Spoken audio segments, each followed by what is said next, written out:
Hey travelers, Mag and I here on day 76 of our trip across the United States. Today is unfortunately our last day of Wisconsin. We have had a great run through the state, but alas, all things must come to an end. We are starting our morning off here in La Crosse on the Grandad Bluffs, which is amazing. This spot provides a fantastic overview of the city, and if you're coming to La Crosse, this is the spot you gotta come. I'm telling you now, because you're gonna get to see everything from here. Today, our route is going to follow the southern edge of the state. We're gonna be hugging the border of the state all the way down until our last county and page, and then once we reach that spot, our day comes to an end. We will be sneaking into Iowa for a quick county and page, but that's it, just one county, one page. Again, today's fully a Wisconsin day. The weather looks great. It's supposed to warm up this morning because it's a little bit brisk right now, and I think it's shaping up to be another amazing day. So why don't you come along with us and see exactly what it has in store. Come on, let's go. We start the day off at the top of Grandad Bluff, which rises 600 feet above the city of La Crosse below. It's a very short walk out from the parking area to the panoramic viewpoint. And starting off here first thing in the morning, we were able to greet the sunrise with a wide smile. The Wisconsin Trail Reader has voted this the most scenic view in the state, and it's easy to see why. Not only are you able to view all of the scenic sights of La Crosse from up here, but you can also see down into Iowa and Minnesota across the river. I really can't imagine a better way to start off a day of geocaching, and I certainly can't imagine a better way to start off our last day in the state of Wisconsin. You know a day is going to be good when it starts out like this. From La Crosse, we followed the course of the river steadily southward until we reached Goose Island. This is one of those county parks that feels a lot more like a state park. We drove our way around the entire island, taking in all the views it had to offer, of which there were plenty. And then we continued to steadily track south along the Mississippi River. While I'm certainly no fan of shrublands, they are often necessary. And this particular kind of shrub seems like a winner to me compared to many others. Shadow here. Oh, there you are. I see you in there. Yep. Come here. Oh, more. There we go. I am actually quite picky about adding shrub hunts to my target list, so I'm very careful with these ones.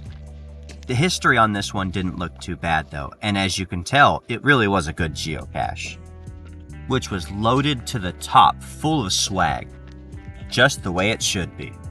While I'm making finds on hide styles I normally avoid, we might as well make our way into this pine tree here too. Oh, this one's not too bad at all. It's even got a clever camo job to it. Alright, it's high time that we sneak our way into Iowa so that we can make a few finds on this side of the river as well. Only popping into Iowa to visit Pikes Peak State Park, and then we're hopping right back into Wisconsin. But man, what a view! Funny that it didn't seem nearly as high up looking over at it from the other side of the river. It's all fun and games until you realize we're about to start hitting the stairs, huh? This park is considered a hiker's paradise, featuring 11 miles of trail brimming with scenic bluffs and valleys. Fortunately, it's only half a mile to reach Bridal Veil Falls. Because while I can convince the dog to enjoy a short hike like this, 11 miles would be a non-starter kind of conversation. You're doing a great job, Ai-chan. Just a few more stairs ahead of us. I'm fairly certain I'm reassuring myself more than I'm reassuring her, because there's actually a lot of stairs still left ahead of us. It's actually a little nerve-wracking when you realize that this boardwalk hangs precariously over the edge of this constantly eroding valley. Add to that the creaking and shifting of the boards underneath your feet, and you start to step a little more lightly. After we finally made the long walk out to Bridal Veil Falls, we were surprised to find that there actually wasn't much of a waterfall here at all today. Really more of a slow trickle, but we were still happy to see it all the same. Alright, pup, let's take a different set of stairs to get back up where we came from. This should be entertaining. Except for the fact that loop trails throw off the dog's sense of orientation, so she was sure we needed to head back to get to the car. Eventually she gave in and just went with it though, allowing us to make the find on this geocache. And this is one of my most absolute favorite container types. I love it when we can find something that feels like a real treasure chest. Now let's pop this thing open and see what's inside.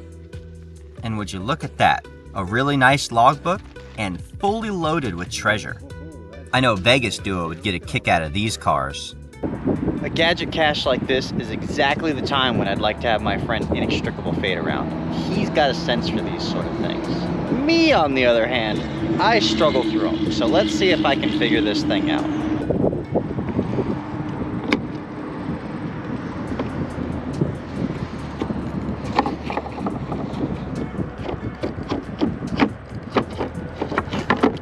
And there it goes. All right, I've been working on this longer than I'm gonna admit to, but I have figured out a little bit of a trick which has helped me get to new heights. There's two magnets on here, right?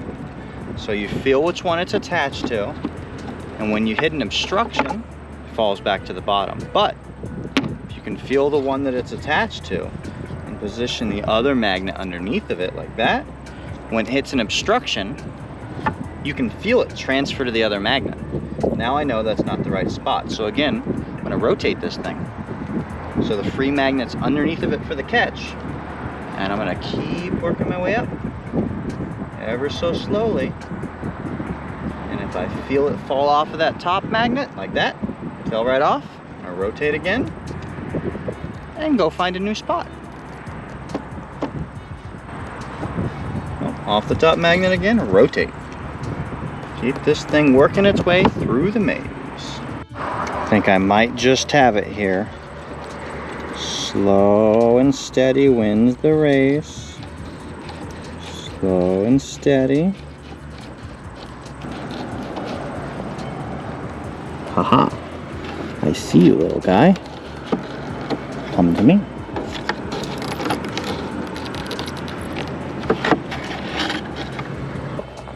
Now that find felt great.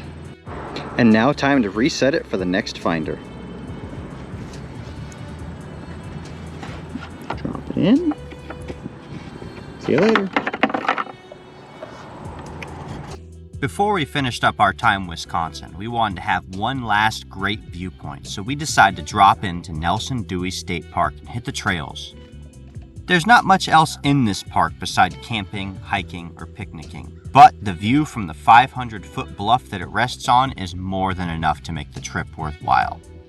And then it was off to our last spot of the day, the grotto at the Holy Ghost Park. This is a very unique series of grottos and shrines on the grounds of the Holy Ghost Church in Dickeyville, Wisconsin. If you take a close look at the materials, you'll find that there's rocks, concrete, petrified wood, minerals, geos, vintage glass, porcelain, and tiles integrated throughout the entire design.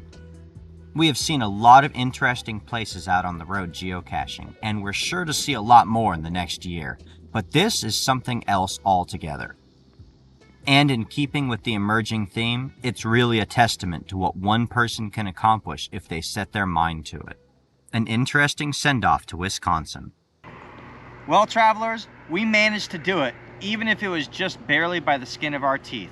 We finished all the counties and all the pages in Wisconsin, and we managed to finish up our day before that sun set all the way down on us. So today, we're ahead of that time.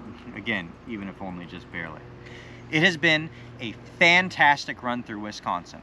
From the time we entered the state near the Land O'Lakes and started winding our way down south, it has been a wonderful time. We enjoyed getting to see the east end of the Ice Age Trail and the west end of the Ice Age Trail. Of course we enjoyed our time off in Oshkosh between the eve of destruction and just getting to relax with our friends and catching up on administrative tasks. But in general, the state had a lot to offer. It was very scenic, the viewpoints were awesome, the geocaches were good, and we have had a fantastic time here. Today was also really great because we got to follow the waterfront along the south end of the state, which made for a lot of interesting views and a lot of beautiful spots. While we are billing today as a Wisconsin day, there's no denying that Iowa was just a masterpiece. When we came in there and got up to the top of Pikes Peak and looked down over the river at Wisconsin, that was probably one of the best points of our day. That also happens to be the point where Ai-chan checked out, because once we finished the hike out to the waterfall and back, she was exhausted, and she's been sleeping pretty much all day from then until now, and she's enjoyed a chance to get out and walk around outside the car. We hope you guys have enjoyed this time in Wisconsin with us. Tomorrow is a go-between day as we make our way back around the edge of Wisconsin into Minnesota. Really looking forward to seeing what that state has to offer. But until then, like this video, subscribe to stay tuned for daily updates, and we'll see you out on the trails.